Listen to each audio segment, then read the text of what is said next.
10 ఏండ్ల బీఆర్ఎస్ పాలనలో పచ్చగా ఉన్న పల్లెలు ప్రస్తుతం నీళ్లు లేక కన్నీళ్లు పెట్టుకుంటున్నాయి. నిండు కుండల్లా దర్శనమిచ్చిన చెరువులు, కుంటలు పూర్తిగా ఎండిపోయాయి. దీంతో పంట పొలాలు నెర్రలు బారుతున్నాయి. ఆరుగాలం కష్టం చేసి పండించిన పంటలకు చివరి దశలో నీళ్లు లేక కళ్ల ముందే పంటలు ఎండిపోతుంటే అన్నదాతలు రోధిస్తున్నారు. మహబూబాబాద్ జిల్లా గూడూరు మండలంలోని పలు గ్రామాల్లో నీరు లేక దాదాపు 200 ఎకరాల్లో పంటలు ఎండిపోయాయి.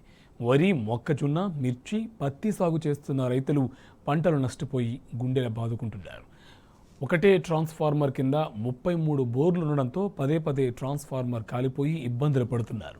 15 రోజులైనా ట్రాన్స్ఫార్మర్ను రిపేరు చేయించకపోవడంతో పంటలు ఎండిపోయాయి.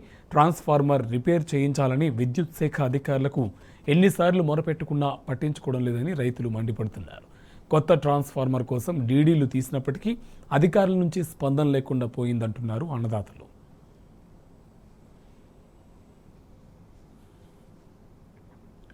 పంటల సాగు కోసం తీసుకొచ్చిన అప్పులకు వడ్డీకి వడ్డీ చక్రవడ్డీ రూపంలో పెరుగుతుందని, మరోవైపు కళ్ల ముందే చేతికొచ్చిన పంట ఎండిపోతుందని రైతులు ఆవేదన వ్యక్తం చేస్తున్నారు.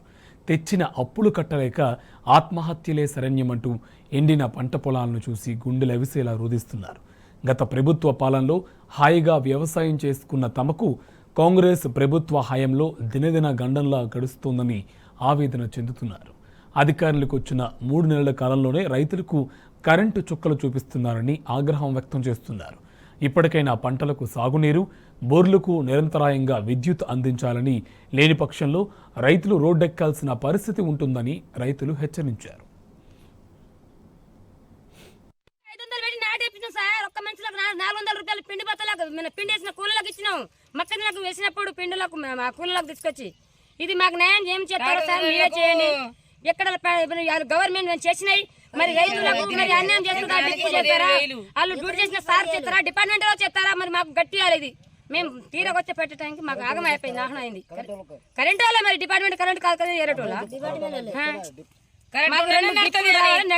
ఇది నడుస్తుంది. మళ్ళీ అదే డిప్పు ఉంటే మళ్ళీ అక్కడనే ఉంటుంది, మేము ఆడనే ఉంటాం, మళ్ళీ అక్కడ ఆఫీస్ కాడనే ఉంటాం.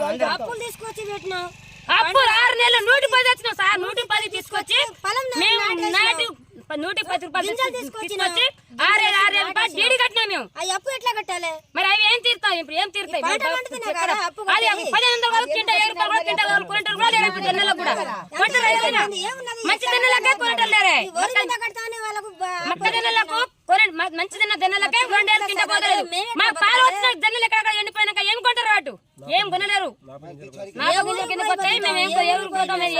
వాళ్ళు ఎవరు సాస్తారు? మా పిల్లల పరిస్థితి ఏంది, మా పరిస్థితి ఏంది, మేము ఎట్లా బతకాలి, మా అప్పులు ఎట్లా కట్టుకోవాలి? పైసలు ఎక్కడి నుంచి డిప్పు 2 డిప్పు వస్తాయంటేనే మా పొలాలు ఎక్కడెక్కడ ఎండిపోతున్నాయి, మొక్కలు ఎండిపోయినాయి. మాకు ఇస్తా అంటే ఇప్పుడు ఒకటే డిప్పు అంటారు. ఇప్పుడు ఒక డిప్పుతో మోటార్ నడవాయి, మళ్ళీ అదే సంత ఇస్తుంది. ఇదే ఇబ్బంది ఉంటాయి. మేము తెల్లగా పోవుడు, మళ్ళీ ఆడ పోయినప్పుడు మళ్ళీ కరెంట్ పోవుడు, ఇదే సార్ ఇదే ఇబ్బంది. మమ్మల్ని అయితే మేము సావాలన్నా బతకాలన్నా 2 డిప్పులు వస్తేనే రాని, లేకపోతే ఆ డిప్పు సంగతి ఏదో మేము అందరూ సొత్తాం తండ. ఈ డిప్పు కింద ఎన్ని మోటార్లు ఉన్నాయి, అందరూ పోయి ఆఫీస్ కాడనే ఉంటాం. నీళ్లు లేవు. ఇదే కథ 33 మోటార్లు ఆడబోతుంది. ఇదే మళ్ళీ మొదలుకొచ్చిన కథ మళ్ళీ అవుతుంది. డిప్పు వస్తే నెల రోజుల కంచి సంత అవుతుంది. ఎక్కడెక్కడ ఎండిపోయినాయి సార్. మాకు ఇబ్బందిగా ఉన్నాం, మేము బతకలేము. ఇది గవర్నమెంట్ అని అన్నారు సార్, గవర్నమెంట్ పరిధిలో వచ్చింది సార్. ఈ వచ్చిన కాడ నుంచి ఇప్పుడు ఎన్ని అంటే 1 నెల అవుతుంది సార్. నెలల కాడ నుంచి అప్పుడు ఎప్పుడో మాకు కాలనీలు వచ్చేది, కాలనీలు కట్టుకున్నది. మేము ఇప్పుడు కాలనీలు బంద్ అయింది సార్. కాలనీలు బంద్ అయింది కాడ నుంచి మేము గవర్నమెంట్లో పోయి ఆఫీస్ కాడ పోతే మేడం సార్లకు అడిగితే సార్ కూడా పట్టించుకోలే, మేడం కూడా పట్టించుకోలే. ఇప్పుడు వచ్చిన గవర్నమెంట్ కాడ నుంచి మేము అడిగినా కూడా ఎవరు పట్టించుకుంటలేరు సార్. ఇక అంతా రైతులు మేము రోడ్ ఎక్కి మాడుగుడు చేసుడు అడిగినా కూడా మాకు వాళ్ళు పట్టిస్తలేరు సార్. మీరు ఏమైనా చేయండి, మా కాడ దయచేసి మా కాడ మాట్లాడవద్దు, మాకు అనేవద్దు అని అంటాడు సార్. ఎక్కడంటే మేము మన గూడూరు మండలంలో సార్ మాట్లాడినాం. మొన్న పోయి ఆడోళ్ళు మొగోళ్ళు పోయి మాట్లాడినప్పుడు ఆడోళ్ళు మొగోళ్ళకు మీరు బయట పోయి నడివి మాట్లాడాలి, ఈ ఆఫీస్లో మాట్లాడవద్దు, ఏ చీకాకైనా మాకు పెట్టవద్దు.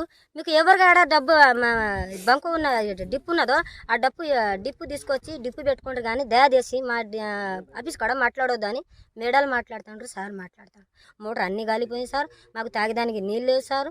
మాకు మళ్ళీ ఈ పన్నాలకు కట్టడానికి కాలువ నీళ్ళు కూడా లేదు. అప్పుడప్పుడు కాలువ నీళ్ళు కట్టేది, గవర్నమెంట్ కాలువ నీళ్ళు ఇచ్చేసిండు. ఆ కాలువ నీళ్ళు కట్టేసినాం. ఈ కాలువ నీళ్ళు కూడా బంద్ చేసి